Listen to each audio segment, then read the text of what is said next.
யோகிராம் சுரத்குமார், ஜெயகுரு ராயா. யோகியுடன் கொஞ்ச தூரம். இதன் ஆசிரியர் எஸ். பார்த்தசாரதி ஐயா அவர்கள். பகவானுடன் இந்த பயணத்தில் இன்று நாம் பார்க்க இருப்பது விடுதலை. 1970களில் யோகி என்னை பப்பா ராமதாசரின் கடவுளை தேடி இன் குவெஸ்ட் ஆஃப் காட் என்ற புத்தகத்தை படிக்கச் சொன்னார். இந்நூலில் பப்பா ராமதாசர் உலக வாழ்வை துறந்து இறைவனை தேடி சுதந்திரமாக திரிந்ததை சுவைப்பட எழுதியிருப்பார். இந்த நூலை படித்ததும் சுதந்திர வேகம் என்னை பற்றி கொண்டது.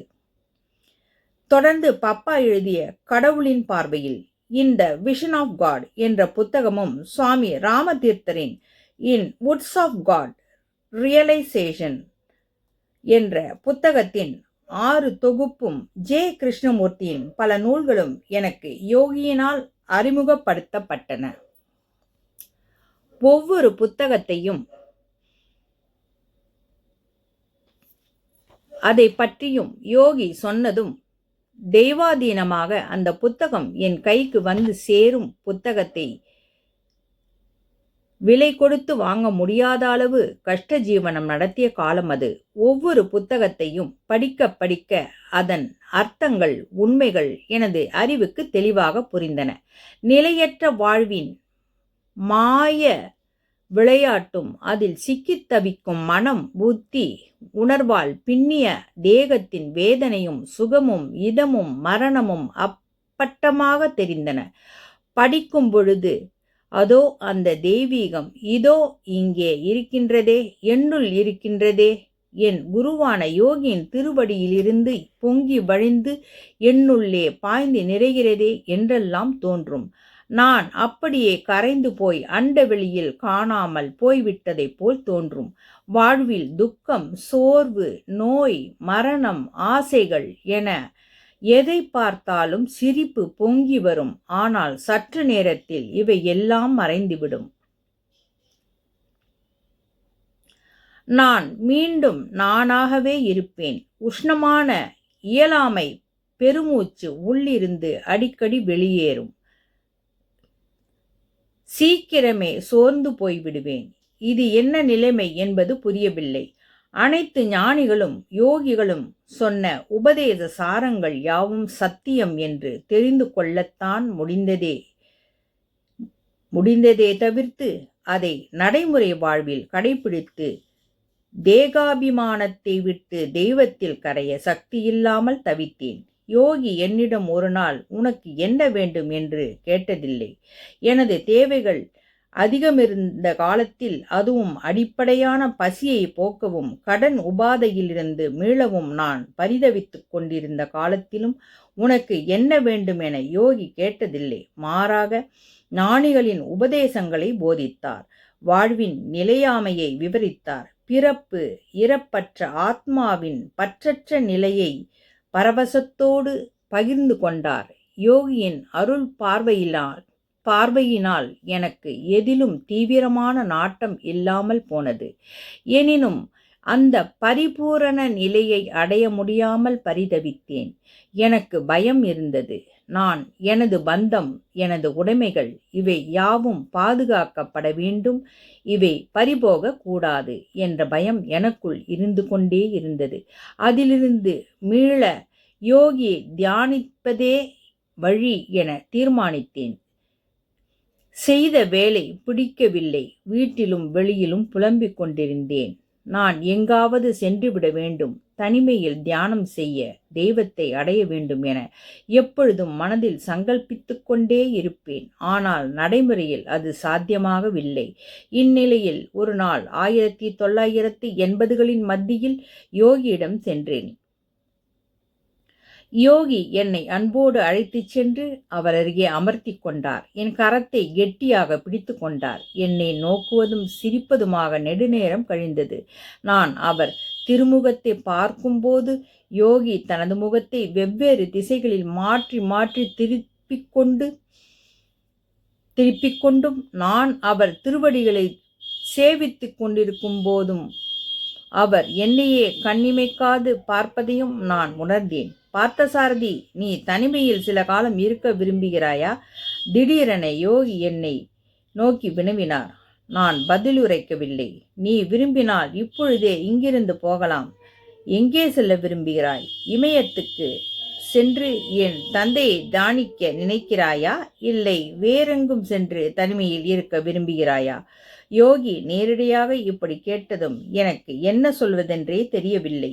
கையில் போதிய பணமும் அப்போது இல்லை. உனக்கு ஆட்சேபனை இல்லை என்றால் இந்த பிச்சைக்காரன் உனக்கு பணம் தருவான். நீ விரும்பும் இடத்துக்கு இப்போதே இங்கிருந்து நீ செல்லலாம். யோகி என் மனத்தை படித்து பார்த்து விட்டார். என் மனதில் பயம் தொற்றிக்கொண்டது. ஏன் யோகி என்னை தொலைதூரத்துக்கு அனுப்ப துடிக்கிறார்? இமயமலை தூரமென்றால் நீ ஆனந்தாசிரமம் சென்று அங்கே தனிமையில் இருக்கலாம். இல்லை என்றால் இதோ அண்ணாமலையிலேயே மலை மீது சில காலம் நீ தனியாக இருக்கலாம். மீண்டும் யோகி என்னை தனிமையில் இருத்த தீர்மானித்து விட்டார் போல் தெரிந்தது. சுவாமி, திருவண்ணாமலையில் என்றால் எனக்கு தினமும் தங்களை தரிசிக்கும் அவா ஏற்படும்.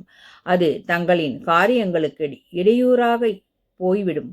நான் தனிமையில் இருப்பதை தவிர்ப்பதற்காக உளர ஆரம்பித்தேன்.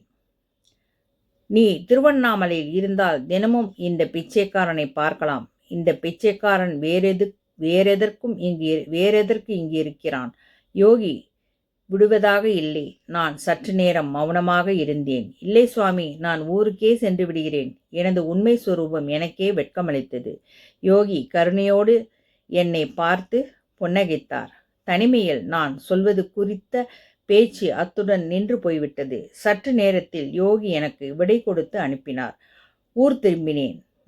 நான் என்ன செய்துவிட்டு வந்திருக்கிறேன் மகனே, செல் என்று யோகியை சொல்லியும் நான் ஏன் போகவில்லை?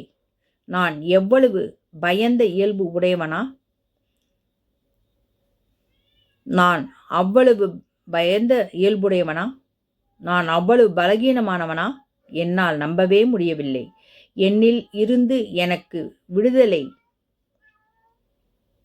கிடைத்தாலன்றி என்னால் ஆத்ம சாதனைகளில் ஈடுபட முடியாதா? என்னிலிருந்து எனக்கு எப்பொழுது விடுதலை கிடைக்கும் தெரியவில்லை. சில நாட்கள் கழிந்தன. இந்த சம்பவம் மனதில் நெருக்கடி ஏற்படுத்தியது. திடீரென்று ஒரு நாள் திருவண்ணாமலை புறப்பட்டேன். அதிகாலை நேரம். நான் மலையில் ஏறினேன். அங்கே குகை, நமச்சிவாயர் குகையில் தங்கினேன். அங்கிருந்த ஒரு சாது தனது எளிய உணவை என்னோடு பகிர்ந்து கொண்டார். உணவு உட்கொள்ளும்போது சற்று நேரம் உரையாடல் நடக்கும். மற்ற நேரங்களில் நான் குகையின் வெளியே ஒரு மண்டபத்தில் முற்றத்திலும் சாது குகையின் உள்ளேயும் பொழுதை கழிப்போம். சிந்தனையற்று நித்திரையில்லாது புத்துணர்ச்சியோடு 3 இரவுகளும் 3 பகல் பொழுதும் அங்கே கழிந்தன.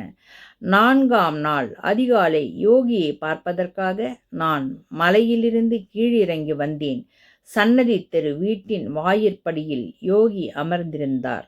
நான் மலை பக்கத்திலிருந்து வருவதை யோகி கவனித்தார். நான் யோகியின் பாதங்கள் பணிந்தேன். யோகி என்னை கரம் பிடித்து வீட்டினுள் அழைத்துச் சென்று அமர வைத்தார். எங்கிருந்து வருகிறாய்? யோகி கேட்டார். மலையிலிருந்து சுவாமி, பதிலளித்தேன். மலையில் எங்கு தங்கினாய்?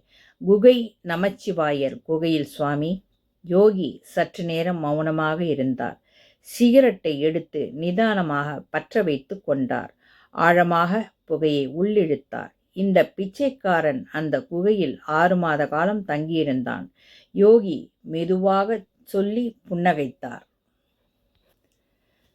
எல்லாமே முன்னேற்பாடுதான் என புரிந்து கொண்டேன். அங்கே நீ எப்படி உணர்ந்தாய்? யோகி கேட்டார். என்னால் எதையும் உணர முடியவில்லை சுவாமி. அசைவற்ற ஒருவித அமைதியோடு இருந்தேன் சுவாமி. யோகி வெகுநேரம் அமைதியாக புகைப்பிடித்தார். என்னையே உற்று பார்த்து கொண்டிருந்தார். நான் அவரது திருவடிகளையே பார்த்து கொண்டிருந்தேன்.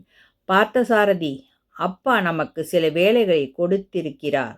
அவற்றை செய்ய வேண்டும் பார்த்தசாரதி. மற்றதெல்லாம் அப்பா பார்த்து கொள்வார்.